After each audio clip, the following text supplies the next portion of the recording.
Hey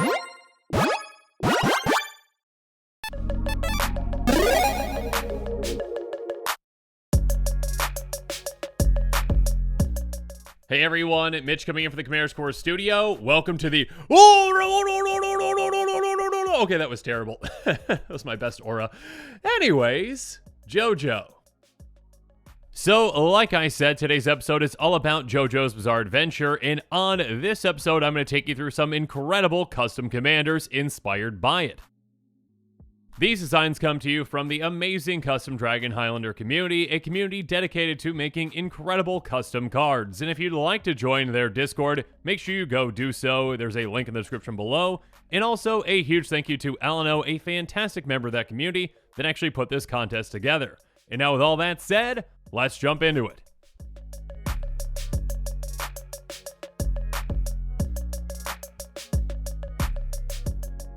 Coming in at 10th place, we've got Kars Ultimate Lifeform by Ryujin. Kars is a 1/4 Elder Vampire with Changeling that costs 1 black, green, blue, and it has, whenever another creature enters the battlefield under your control, if it has greater power or toughness than Kars, put an Eon counter on that creature and a +1 counter on Kars. Kars Ultimate Lifeform has all activated abilities of creatures you control with Eon counters on them. And actually, Ryujin had this to say about the design. I designed Kars with the intent on making him live up to being the ultimate life form. He takes from those that are stronger and ignores those who are weak. I would build the deck around mana dorks, untapped abilities such as Cure's Follower, keep either his power or toughness down with morphing effects, and tutor for my golden pig, the Ozlith. All shall kneel before Kars. Well, Ryujin, I think this is a fantastic design and it definitely captures just what Kars is all about. Again, just taking from those that are strong, making himself into that ultimate life form that, well, is pretty impossible to stop unless you get incredibly lucky. So yeah, a fantastic design, and congratulations on your 10th place finish.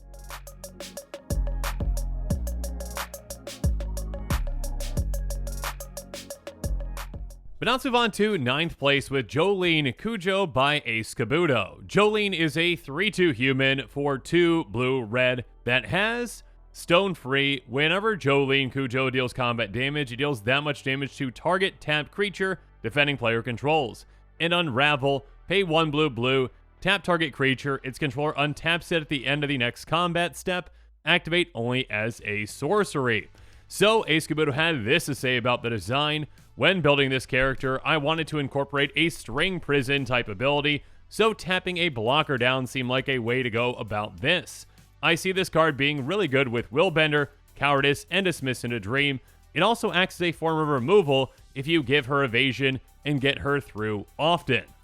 Well, Kabuto, I think that you did an incredible job in incorporating Jolyne's strings, not only with its form, but also with its function in this design. I really like this one, and I could definitely see a lot of players out there being very excited to build around it. So again, congratulations on your 9th place finish.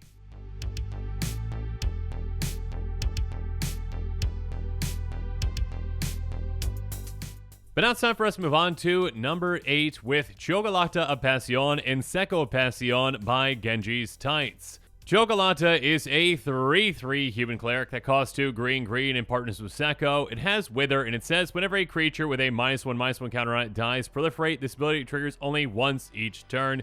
And then Secco is a 2/5 human peasant that costs 2 and a black that says non-basic land walk, and whenever it deals combat to a player who controls a creature with a -1/-1 counter on it, Secco of Passion connives. So here's what Genji's Tights had to say about this partner combination.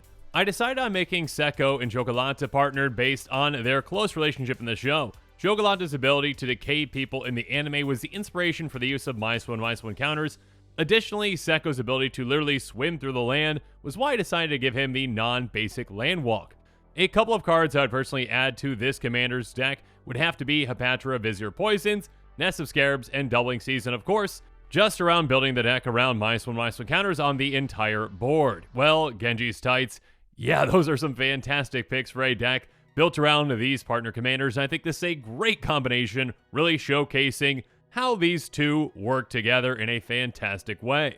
You should be very proud of these awesome designs, and again, congratulations on your 8th place finish.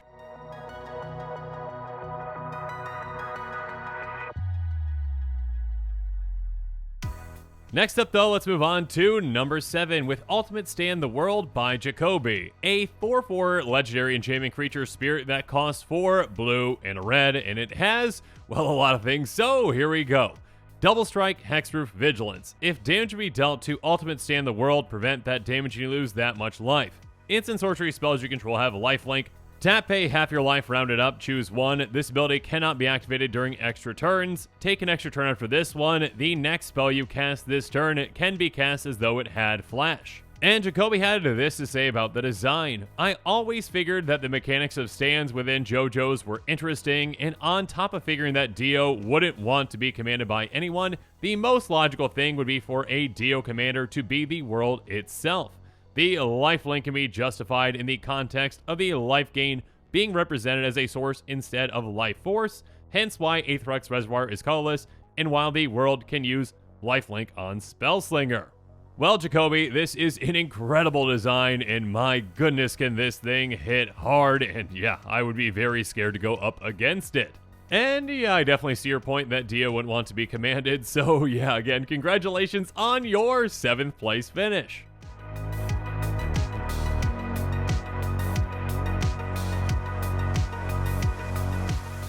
But now it's time for us to move on to number 6 with Hol Horse, Wielder of the Emperor by Xylo. Hol Horse is a 2/3 human mercenary with Soul Bond that costs 1 red, white, black, and it has the gun is mightier than the sword. Hol Horse deals 3 damage to our creature. If Hol Horse is paired with a creature instead, choose a permanent or player. It loses Hexproof, Shroud, and Indestructible until end of turn.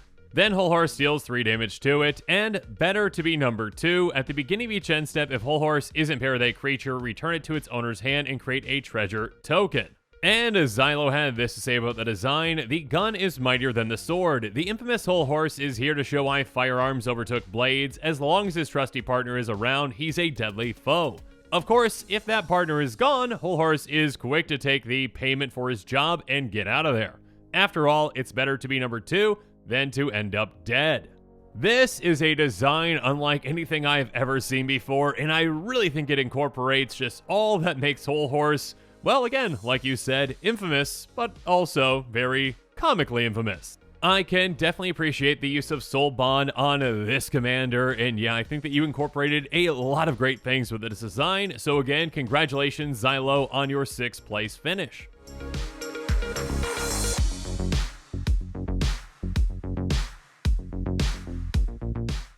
But now let's move on to 5th place with Yoshikage Kira, Serial Killer by Sir Tiffany. And this is a 4/4 human citizen with Ward 2 that costs 1 red, white, black, and it has, as Yoshikage Kira Serial Killer enters the battlefield, or whenever a secretly chosen creature leaves the battlefield, secretly choose a creature an opponent controls. As a creature secretly chosen by you dies, you may reveal that you chose it. If you do, that creature's owner loses 5 life. And now Sir Tiffany had this to say about the design: I felt like secretly choosing a creature really captures Kira since he only stalks 1 victim at a time. The massive amount of life loss shows how dangerous his bombs are and how they can be on anyone. I'd run lots of single target removal to consistently remove the chosen creatures while leaving other creatures around to keep the killings going. One card to note is Negan, who is the only card that has direct synergy with Kira, since it will now introduce multiple secretly chosen creatures. Well said, Sir Tiffany. Yeah, this is a spicy design that really captures, well, the demented nature of this character. I really like the incorporation of secretly choosing creatures just with this commander's personality. Yeah, a great design, and again, congratulations, Sir Tiffany, on your 5th place finish.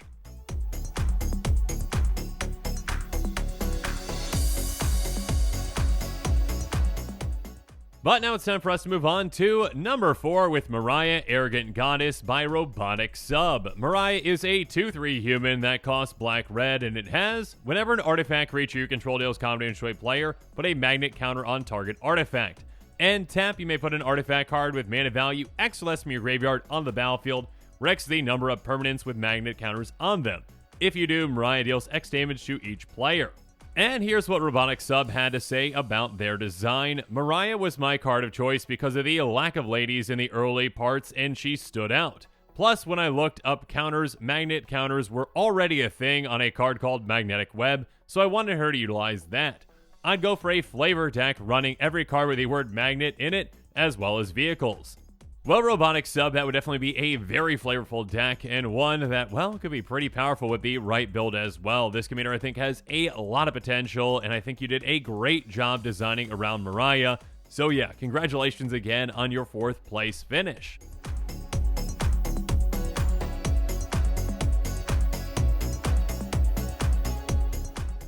Next up, though, let's move on to 3rd place with Yoshikage Kira by Alano, a 2/2 human that costs blue, black, red, and it has, when it's put in the command zone from anywhere, reverse the game's turn order. Whenever a permanent with a dust counter on it leaves the battlefield, Yoshikage Kira deals 2 damage to that permanent's controller and you draw a card. Tap, put a dust counter on target creature or planeswalker.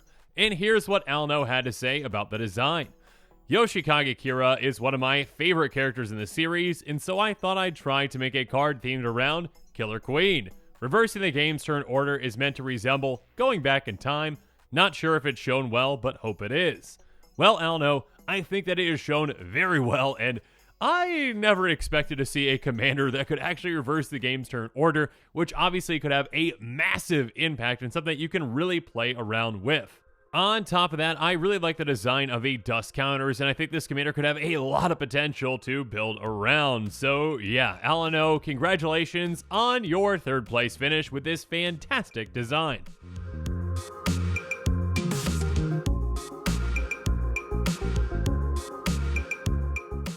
But now it's time for us to move on to 2nd place with Doppio Loyal Subject / Diavolo Crimson King from Greedy Fumo. Doppio Loyal Subject is a 1/3 human with Shroud that costs blue, black, red, and it has your opponents play with their hands revealed at the beginning of each end step. If you lost 6 or more life this turn, you may pay 1 blue, black. If you do, transform Doppio Loyal Subject. And of course, it turns into Diavolo Crimson King, a 5/4 human that has tap, you gain X life, and Diavolo deals X damage to any target where X is equal to the amount of life you lost this turn. Tap, pay 6 life, counter all spells and abilities your opponents control. And at the beginning of your end step, if you haven't lost life this turn, transform Diavolo Crimson King. And Greedy Fumo had this to say about the design. As my favorite overall character, I am really happy with all these small references to his power and character I managed to sneak into a card. Also curious if people can get all the references. What makes me really excited to build this commander is cards like Phyrexian Processor and Bond of Agony, punching people for massive damage. Yeah, this commander is scary, especially that backside, obviously. I mean, making your opponents have to play their hands revealed is a huge effect, but once this is flipped, yeah, that can be game-ending, especially, again, with cards that allow you to pay whatever amount of life you want to pay. So, yeah, definitely a very exciting and powerful commander, and yeah, definitely a great homage to a fantastic and terrifying character. So again, Greedy Fumo, congratulations on your 2nd place finish.